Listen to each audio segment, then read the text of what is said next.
विनोद कुमार शुक्ल जी का जाना साहित्य के एक युग का अवसान होना है और हम जैसे लोग जो 70 के दशक में पैदा हुए, जिनके 80 के दशक में थोड़ी सी चेतना कविता समझने या सुनने की आई, उनके लिए जो हिंदी के मानक नाम थे, जिनको सुनना, जिनको पढ़ना अपने आप में बहुत अद्भुत था। और हिंदी की कविता में या कला के क्षेत्र में साधक प्रवृत्ति जो लुप्त प्राय हो रही है, जहां एकांत में अपने कोने में सामाजिक ताने बाने से प्रचार परांगमुख होकर लिखते पढ़ते रहना, अपनी बात कहते रहना और उसे जगत में छोड़ देना बिना ये सोचे समझे कि इसे स्वीकृति मिलेगी नहीं मिलेगी,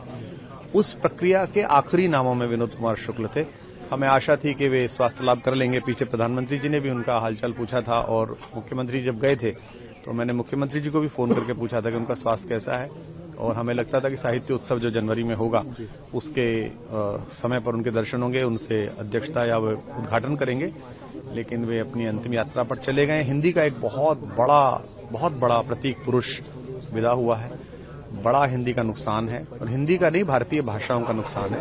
विश्व में जब भी हिंदी कविता की बात चलेगी, तब जब विनोद कुमार शुक्ल याद आएंगे, जब भी कोई व्यक्ति हताश बैठेगा और उसकी तरफ कोई दूसरा व्यक्ति हताशा में हाथ बढ़ाएगा, जब भी वो हाथ बढ़ाकर चलेगा, तब विनोद कुमार शुक्ल की कविताएं हमारे साथ चलेंगी। सर, आपके साथ इनकी एक मुलाकात जो जब भी वो किसी कार्यक्रम में, दिल्ली के साहित्य के कार्यक्रम में आए, तो हम लोगों ने बिल्कुल विद्यार्थी की तरह पीछे बैठ के उन्हें सुना,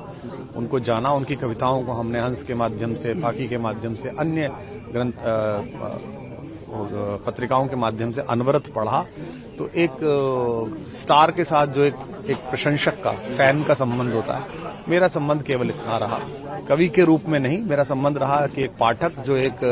अपने समय के कवि की आभा से चकाचौंध होता है,